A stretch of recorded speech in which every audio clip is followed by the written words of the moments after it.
પ્રસાદી કોઈ વસ્તુ એનું પાછું પધરાવવું હોય, વિસર્જન કરવું હોય, એમને એમ ના પધરાવી દેવાય. એને આંખે લગાડી છે નાકથી સૂંઘીને પછી પધરાવાય, કેમ કે એમાં રહેલું ભગવત સ્વરૂપ શ્વાસ દ્વારા અંતરિત થઈ જાય, પછી દોષ ના લાગે. એમ ઠાકોરજીના ચરણમાં સમર્પેલી તુલસી કે ઠાકોરજીનો સાણેલો કોર હોય, પહેલો કોળિયો પ્રસાદમાં મુખમાં મૂકી પહેલા છે જેમ સૂંઘીને પછી રખાય. ઠાકોરજીએ ગ્રહણ કરેલો પ્રસાદ પણ સ્વયં ભગવત રૂપ છે. મહાપ્રસાદને પણ ભગવત રૂપ માનવામાં આવે છે. એટલે દાંતથી ચાવવાનો અપરાધ ન લાગે.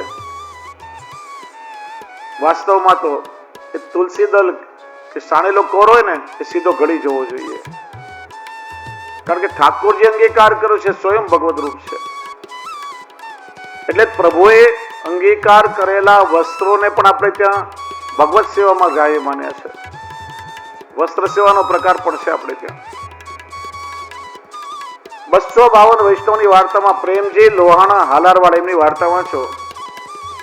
યાત્રાળુઓના સંઘ સાથે ગોકુળ આવ્યા છે. ગુસાઈજી પાસે બ્રહ્મસમન લીધું, યાત્રા કરીને પાછા આવ્યા, વિનંતી કરી, કૃપાનાથ સાધારણ જીવ છું, મને કોઈ સાધારણ સેવાનો પ્રકાર પધરાવી આપો. શ્રી ગુસાઈજીએ પ્રસાદી વસ્ત્ર પધરાવી આપે, આજ્ઞા કરી. આ સાધારણ પણ છે અને અસાધારણ પણ છે. મર્મ ન સમજે, આપણે તો ભાવથી સેવા કરે. એમનો નિયમ કે દરરોજ અનુસર કરાવી અને અન્ય ભગવદીઓને ત્યાં સત્સંગ કરવા જાય. આ શબ્દ નહીં સમજો મિત્રો, ઠાકોરજીને જગાડ્યા પોઢાડ્યા ના કહેવાય, મંગળાશય ને એમ તેરો આવે ત્યારે શું કહેવાય? અનોસર. કેમ કે પ્રભુની લીલા નિત્ય છે, અખંડ છે, ક્યારે રોકાતી નથી. પણ રાજભોગ પછી પ્રભુ ગૌચારણ કરવા પધારે ને શયન પછી વ્રજમાં પધારે તો એ લીલાના અવસરમાંથી આપણે બહાર આવી જઈએ છીએ, એટલા માટે અનોસર કહેવાય છે. અનેક વાર અનુભવ થાય કે કોઈની સાથે ઠાકોરજી હસે છે, કોઈના ખોળામાં બિરાજે છે, કોઈની સાથે પ્રભુ ખેલી રહ્યા છે, તો મનમાં શંકા થઈ કે મારી પાસે તો સાધારણ સેવા બિરાજે છે, આવો અનુભવ મને ક્યારે થશે? જેના ઉત્થાપનનો સમય થયો, લીલા મેવાની સામગ્રી સિદ્ધ કરી ઉત્થાપનમાં ઠાકોરજી ગૌચારણ કરવા પધારે ત્યારે પેલી ભેલ સ્ત્રીઓ પુલિંદિનીઓ એ પ્રભુને કંદમૂળ અને ફલફૂલ રોગાવે. એ ભાવથી ઠાકોરજી ઉત્થાપનમાં લીલો મેવો રોગે છે. જ્યાં ઘંટાનાદ કરી દ્વાર ખોલ્યા તો શું દર્શન કર્યા કે વસ્ત્રમાં જેટલા તાતણા હતા એટલા ભગવત સ્વરૂપ ત્યાં ખેલી રહ્યા હતા ઉપર. એ રીતે શંકા દૂર થઈ. એટલે સ્વરૂપ સેવાના અભાવમાં ઠાકોરજીના પ્રસાદી વસ્ત્ર પણ સેવ્ય ભગવત રૂપ મનાય છે, કેમ કે પ્રભુએ અંગીકાર કર્યા છે. એટલે જૂના સમયમાં એક પ્રકાર હતો. દાખલા તરીકે કોઈ વૈષ્ણવના ઘરમાં 5 સભ્ય છે, 5 ઠાકોરજીને ભોગ ધરીને લેશે, અસમર્પિત નથી લેતા. સમજો કે 2 વ્યક્તિને બહારગામ જવાનું થયું તો શું કરે? ઠાકોરજીને ઘરે પધરાવી જાય, બહારગામ જાય કેવી રીતે સમર્પિત લે? ચલો એ ઠાકોરજીને પધરાવી જાય તો ઘરે રે સમર્પિત કેવી રીતે લે? એનો પર્યાય કે એક જગ્યાએ ઠાકોરજી બિરાજે તો બીજા પ્રભુના પ્રસાદી વસ્ત્ર હોય એની સેવા પહોંચી એને ધરીને સમર્પિત લે. એટલા માટે ઠાકોરજીના પ્રસાદી વાઘા, ઓઢણી, મોજાજી એમની પણ આપણે ત્યાં સેવા થાય છે. બહુ સુંદર વાત કહી કે આ મારા ભક્તો મારું હૃદય છે અને હું મારા ભક્તોનું હૃદય છું. તે મારા ભક્તનો અપરાધ કર્યો છે, એમની ક્ષમા માગ. પછી દુર્વાસા ઋષિએ અંબરીશ રાજાને આવીને વંદન કરી ક્ષમા માગી ત્યારે સુદર્શન શાંત થયું. ત્યારે કહ્યું, અહો અનંત દાસાના મહત્વમ દ્રષ્ટ મધ્યમે કૃતા ગસો પિયદ રાજન મંગલાની સમીયસે. આજે મેં ભક્તોની મહત્તા જોઈ. એ ભક્તો સ્વયં ભગવત રૂપ છે અને એ અપરાધીનું પણ કલ્યાણ વિચારે છે. એટલા માટે જ કહ્યું ને, હરિ ગુરુ વૈષ્ણવ એક રૂપ, એમાં ભેદ ન માનો ક્યારે. ભક્ત પણ સ્વયં, આપણે ત્યાં કહેવાય ભગવદીય એટલે તદીય. તદ એટલે તેના, એ એટલે જેવા કોના જેવા કે સ્વયં ભગવાનના જેવા. તાદ્રશી તેના જેવા, સ્વયં પ્રભુના સમાનના ભક્તો છે. એટલા માટે ભગવાનને ભગવદીમાં ક્યારે ભેદ ન માનો. 6થા અધ્યાયમાં ઈક્ષ્વાકુના વંશનું વર્ણન, માંધાતા સૌભરીની કથા કહી. 7મા અધ્યાયમાં ત્રિશંકુની કથા કહી. પિતા અને ગુરુના શાપથી ચંડાલ બની ગયા, પણ વિશ્વામિત્રના આશીર્વાદથી પ્રભાવથી સ્વદેહ સ્વર્ગમાં ગયા. ત્યાંથી દેવો પાછા મોકલે, અહીંથી વિશ્વામિત્ર ઉપર મોકલે, વચ્ચે જ લટકતા રહ્યા, ના અહીંના રહ્યા ના ત્યાંના રહ્યા. એટલે ઘણી વાર કે ને માણસ આની દશા તો પેલા ત્રિશંકુ જેવી થઈ, એટલે માણસ ક્યાંય નો ના રહ્યો, કે આજે પણ આકાશમાં લટકી રહ્યા છે. 8મા અધ્યાયમાં સગર રાજાનું ચરિત્ર કહ્યું, 9મા અધ્યાયમાં ગંગા અવતરણની કથા કહી. સગરના 10,000 પુત્રોએ કપિલ મુનિનો અપરાધ કર્યો, શ્રાપ આપીને બાળીને ભસ્મ કર્યા. એમની મુક્તિનો એક જ ઉપાય હતો કે પૃથ્વી પર ગંગાજીનું અવતરણ થાય અને સગરના પુત્રોના ભસ્મ પર ગંગાજીનો પ્રવાહ વહે તો જ મુક્તિ મળે. મહારાજ દિલીપે ઘણા સમય સુધી તપ કરી પ્રયત્ન કર્યો, અંશુમાને તપ કર્યું, પણ ભગીરથના પ્રયત્નથી ગંગાજી પૃથ્વી પર આવવા તૈયાર થયા. એટલા માટે કોઈ માણસ બહુ પરિશ્રમ, આપણે શું કહીએ કે ભગીરથ પરિશ્રમ કર્યો. એક તો આકરું તપ કર્યું, ગંગાજીને મનાવ્યા. ગંગાજી 2 શરત મૂકી. એક તો પ્રચંડ વેગથી હું પૃથ્વી પર આવીશ, મારા વેગને કોણ ઝીલશે? યદિ કોઈ મારા વેગને નહીં ઝીલે તો પૃથ્વીને ભેદીને હું પાતાળમાં ચાલી જઈશ. અને એ પ્રસ્તાવ શિવજીએ સ્વીકાર્યો છે. ગંગા પ્રભુના ચરણમાંથી પ્રગટી અને શિવજી પરમ વૈષ્ણવ ભક્ત છે અને એટલા માટે એ ગંગાને મસ્તક પર ધારણ કરી છે. અને દેહનો સ્પર્શ ન થાય એ રીતે એક લટ ખોલી ગંગાજીનો પ્રવાહ વહાવ્યો છે. આગળ આગળ ભગીરથનો રથ, પાછળ પાછળ ગંગાજીનો પ્રવાહ. જ્યાં સગરના પુત્રોની ભસ્મ હતી ત્યાં એ પ્રવાહ વયો, એ રીતે એનો ઉદ્ધાર થયો છે. ત્યાર પછી 10મા અધ્યાયમાં રામચંદ્રજીનું ચરિત્ર કહ્યું. આજે બધા જ અયોધ્યાવાસીઓએ એકાદશીનું વ્રત કર્યું છે. બધાના મનમાં એક જ ભાવ છે, અમારા મહારાજ દશરથ ગુણનિધિ છે, જ્ઞાની છે, સંપત્તિ છે, પણ સંતાનનો અભાવ છે. આજે બધા જ 11ના સત્સંગનું ફળ મહારાજ દશરથને અર્પણ કરીએ કે જેનાથી એમના મહેલમાં પુત્રની કિલકારી ગુંજે. તો કે મહારાજ કેવા છે? અવધપતિ, ધર્મ ધુરંધર, જ્ઞાની, ગુણનિધિ છે.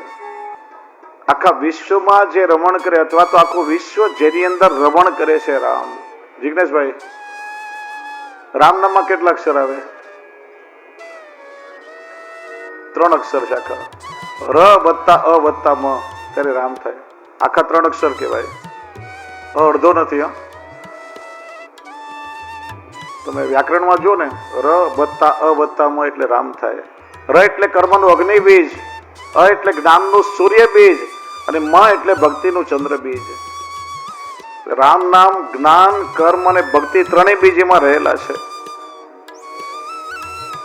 બાળપણમાં માતા પિતાના ઉત્તમ સંસ્કારોનું સિંચન થયું. ગુરુ વિશ્વામિત્રએ અસ્ત્ર શસ્ત્રનું જ્ઞાન આપ્યું.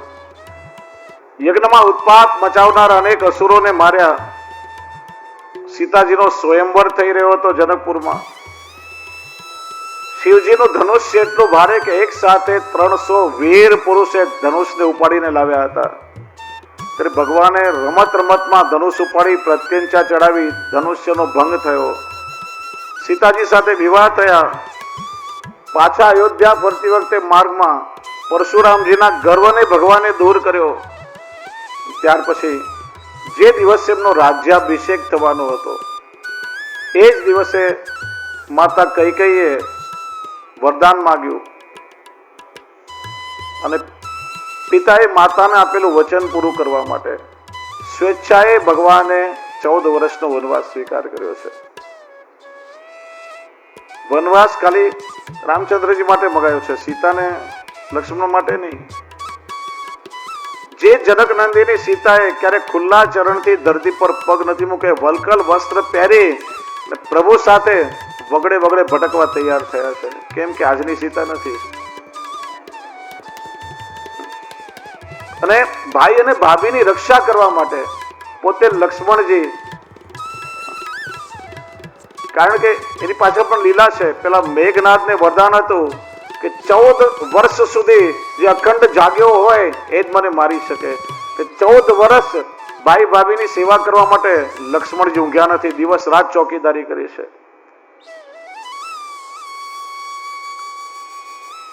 અને ત્યાર પછી પ્રભુએ અનેક લીલાઓ કરી છે.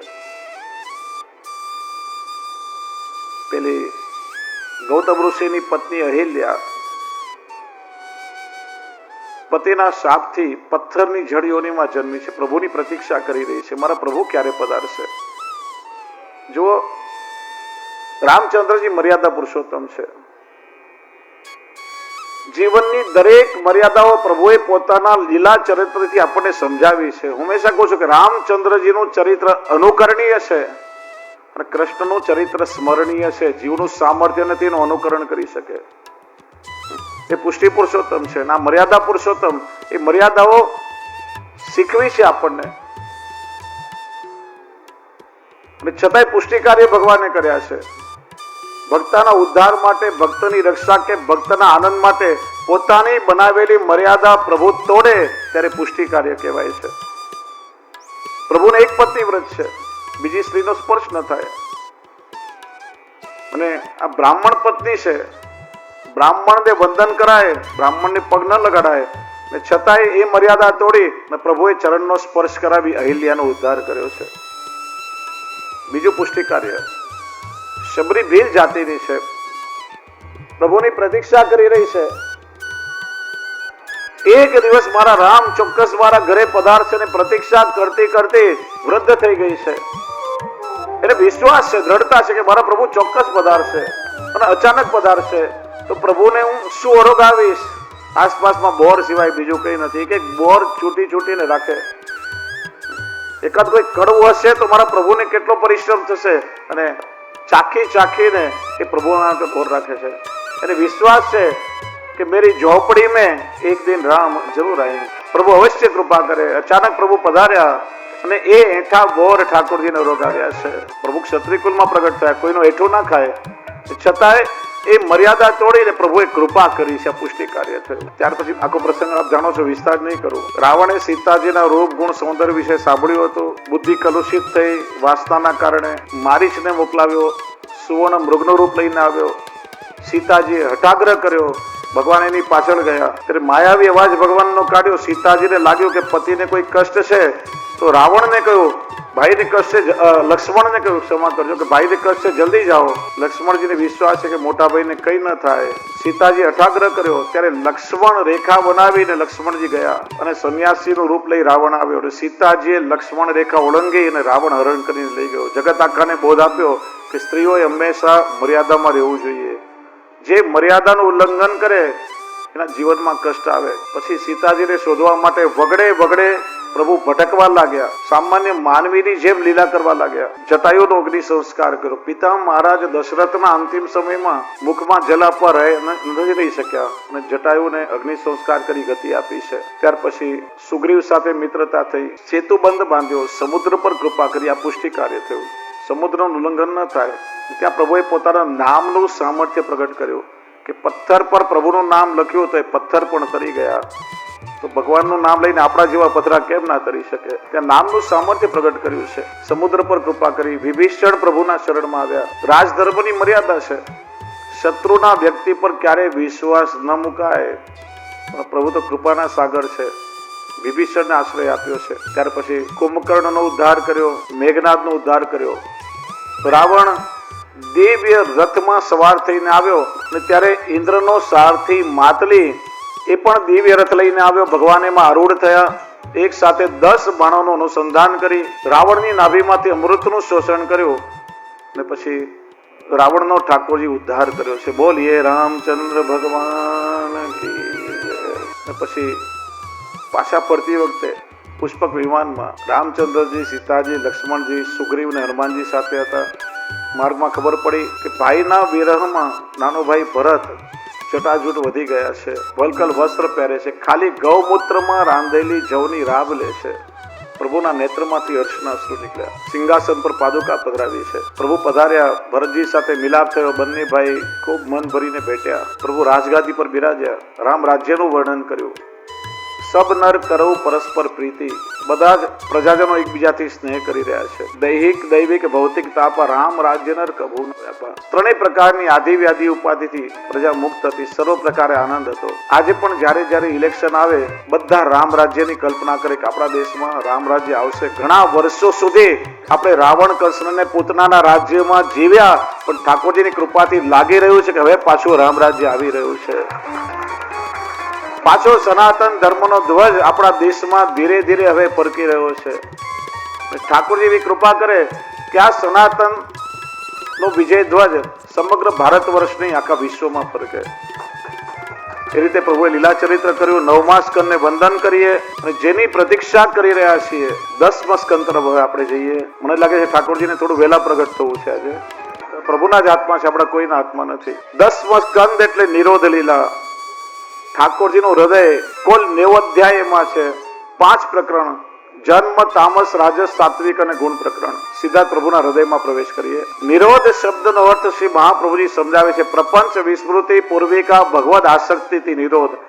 જ્યાં લૌકિક સંસારના બધા જ ભોગોનું વિસ્મરણ થાય અને મન પૂર્ણ રૂપે પ્રભુમાં પ્રવૃત્ત થાય ત્યારે કહેવાય કે ભક્તનો નિરોધ પ્રભુમાં થયો છે. 10મા સ્કંદનો સ્કંદાર્થ શ્રી મહાપ્રભુજી કારિકામાં બતાવે છે. મોટા ભાગે વૈષ્ણવ દરરોજ એનો પાઠ કરતા છે, પણ 90% લોકોને ખબર નહીં હોય. નમામિ હૃદય શેષે લીલાક્ષીરાદિશાયનમ. બોલો બધા. લક્ષ્મી સહસ્ર લીલાભી. બધાને આવડે છે. ચતુર્ભિશ્ચ ત્રિભિશ્ચ તથા ષડભીર વિરાજતેયો સૌ પંચધારદયમાં. આ પાઠ મંગલાચરણો બધા કરીએ છીએ. આમાં આખા 10મા સ્કંદનું નિરૂપણ શ્રી મહાપ્રભુએ કર્યું છે. મારા હૃદય રૂપી શેષ શૈયા પર 5 પ્રકારે ઠાકોરજી નિત્ય રમણ કરે છે. કયા 5 પ્રકાર? ચતુર્ભિશ્ચ ત્રિભી અને ષડભી. જો 10મો સ્કંદ 90 અધ્યાયનો છે, પણ શ્રી મહાપ્રભુજી 87 અધ્યાય માને છે. કાલે આપણે પ્રમાણથી એની ચર્ચા કરશું. 12મો 13મો અને 14મો આ પ્રક્ષિપ્ત અધ્યાય માને છે. કેમ કે ભાગવતમાં જે લીલા છે બધી સારસ્વત કલ્પની છે. અન્ય પુરાણોમાં કહ્યું છે કે સારસ્વત કલ્પમાં જે અવતારો થયા અને જે ભક્તો પ્રગટ થયા એના ચરિત્રને ભાગવત કહેવાય છે. ભગવાન કૃષ્ણ કે રામ કઈ એકવાર પ્રગટ નથી થયા. સંભવામી યુગે યુગે પ્રત્યેક કલ્પમાં અવતાર છે, પણ દરેક કલ્પમાં પૂર્ણ પુરુષોત્તમ નથી. સારસ્વત કલ્પમાં પરબ્રહ્મએ કૃષ્ણ સ્વરૂપે અવતાર લીધો છે અને એ સારસ્વત કલ્પના કૃષ્ણ, બ્રજના કૃષ્ણ, જેની આપણે સેવા કરીએ છીએ. ઘણી વાર એવું લાગે કે અમુક પુરાણમાં જુદી કથા છે, અમુક પુરાણમાં જુદી કથા છે. કેમ કે આ બધી કલ્પાંતર ભેદની લીલાઓ છે. જુદા જુદા કલ્પમાં લીલાઓ કરી છે. તો 3 અધ્યાયમાં જે લીલા છે શ્રી મહાપ્રભુજી માને છે કે અન્ય કલ્પની છે, પણ સુંદર લીલાઓ છે એટલે વર્ણન કર્યું છે એનું આપણે કાલે જોશું. 4 પ્રકારે ઠાકોરજી પ્રમાણ, પ્રવેશ, સાધન અને ફલ. પ્રમાણ એટલે જે સાધનથી ભગવાનને સમજી શકાય. પ્રમેય એટલે ઠાકોરજી પોતે. સાધન એટલે પ્રભુને પામવા માટે જપ તપ જે કઈ સાધનો કર્યા, અને ફલ એટલે પ્રભુની પ્રાપ્તિ. પહેલું ચતુર્ભિશ્ચ એટલે જન્મ પ્રકરણના 4 અધ્યાય. બીજું ચતુર્ભિશ્ચ એટલે તામસ પ્રકરણના 28 અધ્યાય 7-7માં વર્ગીકરણ કર્યું. પ્રમાણ, પ્રમેય, સાધન, ફલ એટલે ચતુર્ભિશ્ચ. ત્રીજું ચતુર્ભિશ્ચ એટલે રાજસ પ્રકરણના 28 અધ્યાય 7-7 પ્રમાણ, પ્રમેય, સાધન, ફલ. હવે આવ્યું ત્રિભી. સાત્વિક ભક્તોને પ્રમાણની આવશ્યકતા નથી. એમને તો સીધો જ પ્રભુમાં પ્રેમ છે. પ્રમેય, સાધન અને ફલ 21 અધ્યાય 7-7માં વર્ગીકરણ કર્યું એટલે ત્રિભી. ષડભી એટલે ગુણ પ્રકરણના 6 અધ્યાય. એમ સંપૂર્ણ 10મા સ્કંદનું નિરૂપણ શ્રી મહાપ્રભુજી આ કારિકામાં કર્યું છે. એ 10મા સ્કંદની સંપૂર્ણ લીલા નિત્ય મારા હૃદયમાં બિરાજે છે. એ પ્રમાણે એ સુબોધનીજીના આધારે આપણે 10મા સ્કંદની લીલાનું દર્શન કરશું. પરીક્ષિત પૂછે છે કથિતો વંશ વિસ્તારો ભવતા સોમ સૂર્યયો રાજ્યામ ચોભય વંશાનામ ચરિતમ પરમાદ્ભુતમ યદોશ્ચ ધર્મશીલસ્ય નિતરામ મુનિ સત્તમ તત્રાંશેનાવતેર્ણસ્ય વિષ્ણોર્વીર્યાનિ સંશયઃ. હે ગુરુદેવ, અત્યાર સુધી આપે મને સૂર્યવંશ ને ચંદ્રવંશના રાજાઓની ભક્તોની ચરિત્ર કથા કહી. હવે પૂર્ણાંશથી જે પ્રભુ પ્રગટ થયા એ ચરિત્ર મને સંભળાવો. સુખદેવજી કહે છે શૂર નામના યાદવોના સરદાર અને એમના પુત્ર વસુદેવ અને એમના વિવાહ દેવકની પુત્રી દેવકી સાથે થાય. આ દેવક મહારાજ ઉગ્રસેનના ભાઈ એટલે દેવકી કંસની કાકાની દીકરી બહેન થાય. એ દેવકીને વળાવવા માટે કંસ પોતે સારથી બનીને સાથે જાય છે. જો કંસ સારથી નથી, મહારાજ ઉગ્રસેનનો યુવરાજ છે, પણ કહે છે ને જીવન રથનો સારથી જ્યારે કોઈ સ્વાર્થી બની જાય ને ત્યારે જીવનનો રથ મંજિલ સુધી ના પહોંચે. કંસ એટલા માટે સારથી બન્યો કે માર્ગમાં બેનને કોઈ સતાવે નહીં. પણ આકાશવાણી સંભળાઈ કે દેવકીનું 8મું સંતાન તારો કાળ થશે ત્યારે એ જ રક્ષક બનેલો ભાઈ ભક્ષક બનવા તૈયાર થયેલો, બેનને મારવા તૈયાર થયો. સુરદાસજી બહુ સરસ કહ્યું, સચ્ચે સ્નેહી નંદકુમાર મનુષ્ય જાતિ કો નાહી ભરોસો, છીન વિહાર છીન પાર. પ્રેમ કરો તો પ્રભુને કરો, માણસનો કઈ ભરોસો નથી. આજે મિત્ર હોય કાલે શત્રુ બની જાય, શત્રુ ક્યારેક મિત્ર બની જાય, આજે પોતાના પરાયા બની જાય, પરાયા પોતાના કઈ નક્કી ના કહેવાય. માણસનો ભરોસો ના કરવો. સચ્ચે સ્નેહી નંદકુમાર. જે આકાશવાણી સંભળાઈ, મ્યાનમાંથી તલવાર કાઢી વસુદેવજીએ સમજાવ્યું કે નાની બેન છે, બેનનો હત્યારો ના થાય. માનીને કે છે એ જ સમય વસુદેવજીમાં વાસુદેવ અંશનો આવિર્ભાવ થયો. હવે વાત સમજમાં આવી. સુંદર નીતિ વસુદેવજી બતાવી કે જ્યારે જ્યારે જીવનમાં કોઈ આવું સંકટ આવે, સમયની અવધિ નાખી દેવી. જેમ જેમ સમય જાય દુઃખ ઓછું થાય. કંસ તને દેવકીનો ભય નથી, 8મા સંતાનનો ભય છે. હું વચન આપું, જે બાળકો થશે હું લાવીને તને આપી દઈશ, જે કરવું એ કરજે. કંસે વસુદેવ દેવકીને છોડી મૂક્યા. દેવકીજીના ગર્ભથી પેલો કીર્તિમાન થયો, લઈને આવ્યા. લે આ નથી જોઈતો, મને તો 8માનો ભય છે. 6 પુત્ર થયા. કે છે ને પાપીના પાપનો ઘડો ભરાય ને ત્યારે ભગવાન અવતાર લે ને. નારદજી ખીલેલું કમળનું ફૂલ લઈને આવ્યા. કંસ બતાવતો માં પહેલી પાંખડી કહીને 8મી પાંખડી કહી. વિચારમાં પડ્યો, સવળેથી ગણે તો પહેલી જુદી થાય, 8મી જુદી થાય, અવળેથી ગણે તો વળી જુદી, વચ્ચેથી ગણે તો વળી કોઈ પહેલી છેલ્લી થાય. કેમ નક્કી કરવું? કે તું જાણતો હતો ને કે દેવકીનો 8મું સંતાન તારો કાળ છે, પહેલેથી 8મું કે છેલ્લેથી કે વચ્ચે થયું, તું કઈ રીતે નક્કી કરીશ? આ તો દેવની માયાવી વાણી છે. કદાચ તારો કાળ જન્મી પણ ગયો હોય, શું ખબર. કંસને ક્રોધ આવ્યો, ફરીથી વસુદેવ દેવકીને જેલમાં નાખ્યા. 6 પુત્રોને પથ્થર પર પછાડીને મારી નાખ્યા અને પિતા મહારાજ ઉગ્રસેનને કેદમાં નાખ્યા અને સસરા જરાસનનો આશ્રય કરીને પોતે રાજ સિંહાસન પર બેઠો છે. કહેવાય ને કે મા બાપને જેલમાં રાખે ને સસરાને બેલમાં રાખે, બધા જ કંસ કહેવાય. મા બાપને ગરડા ઘરમાં જવું પડે. ફરીથી દેવકીજીએ ગર્ભ ધારણ કર્યો અને સમયે ભગવાને પોતાની યોગ માયાને કહ્યું છે કે દેવકીજીના ગર્ભમાં જો 8 કેવી રીતે થાય? 6 પુત્રો ચાલ્યા ગયા, આ 7મા એ બલરામજી છે. ભગવાને કહ્યું કે મારો જે શેષ નામનું તેજ છે ને એને તમે લઈ અને ગોકુલમાં વસુદેવજીના બીજા પત્ની રોહિણીજી રહે છે, એમના ગર્ભમાં પધરાવી દો અને તમે નંદ પત્ની યશોદાથી જન્મ લેજો ને હું પછી પૂર્ણાંશથી દેવકીજીને ત્યાં અવતાર દઈશ. આ કલિયુગના લોકો ભદ્રકાલી, દુર્ગા, વિજયા, વૈષ્ણવી જુદા જુદા નામોથી તમારી ઉપાસના કરશે. એ રીતે પ્રભુની આજ્ઞાથી યોગમાયા દ્વારા દેવકીજીનો ગર્ભ રોહિણીજીને પ્રાપ્ત થયો છે. દેવોએ પ્રભુની સ્તુતિ કરી. સત્યવ્રતમ સત્ય પરમ ત્રિસત્યમ સત્યસ્ય યોનિમ નિહિતંચ સત્યે સત્યસ્ય સત્યવ્રત સત્ય નેત્રમ સત્યાત્મકત્વામ શરણમ પ્રપન્ન. ત્રણેય કાળમાં, ત્રણેય લોકમાં સત્ય એવા પરમાત્માને આપણે વંદન કરીએ છીએ. પ્રભુના પ્રાગટ્યનો કાળ નિર્માણ થવા લાગ્યો. 8.5 શ્લોકમાં જન્મ પ્રકરણમાં વર્ણન કર્યું. આજે પણ પ્રત્યેક નંદાલયમાં, હવેલીમાં રાત્રે ઠાકોરજીને પંચામૃત થતા પહેલા ટેરો થાય, ટેરાની બહાર 3 વખત આ 8.5 શ્લોક વંચાય છે. પછી ટેરો ખુલે ને પંચામૃત થાય. અથ સર્વ ગુણોપેત કાલ પરમ શોભન યહ એરિવાજન જન્મ રક્ષ શાંત રક્ષ ગ્રહ તારકમ. માનો પ્રભુના પ્રગટ થતા પહેલા પ્રકૃતિ ઉત્સવ મનાવ્યો છે. તારાઓ તેજસ્વી થયા, ગ્રહ બધા અનુકૂળ થઈ ગયા, મેઘ ગર્જના કરવા લાગ્યા, મંદ મંદ વૃષ્ટિ થઈ રહી છે, અપ્સરાઓ કલાધરો નૃત્ય કરવા લાગ્યા છે, યમુનાજીમાં કમળના ફૂલ ખીલવા લાગ્યા, તરંગો ઉછળવા લાગી. માનો પ્રિયતમના પ્રાગટ્યની બધાઈથી યમુનાજીનું હૃદય કમળ ખીલ્યું હોય. પ્રભુ પધારશે પહેલા આપણે બધા જ ઠાકોરજીનું સ્વાગત કરવાનું છે. બધા ઉભા થઈ જાઓ, આગળ વાળા બધા આગળ આવી જાઓ. બધા જેના પગમાં જોરે જે નાચી શકો એ બધા હોય તો આગળ આવી જાઓ. આપણે બધા જ નૃત્ય કરીને પ્રભુનું સ્વાગત કરો. બાકી બધા બેસી રહેજો, હમણાં ઉભા નથી થવાના. હજી નંદ મહોત્સવ ને બહુ વાર છે, એટલે ઉતાવળ ના કરશો, કોઈ અધીરા ના થશો. અહીંથી સૂચના આપીશ, પછી નંદ મહોત્સવ છે. પહેલા આપણે બધાએ સ્વાગત કરવાનું છે, કેમ કે પ્રભુ પધારે તો બધાએ આપણે સ્વાગત કરવાનું. એ ચોક પૂરીએ, રંગોળી પૂરીએ, તોરણ બંદરવાર બાંધીએ, આરતી, નોછાવર, માલા બધી આપણે તૈયારી કરીએ ને તો પ્રભુ પધારશે પહેલા એકવાર તૈયારી કરીએ.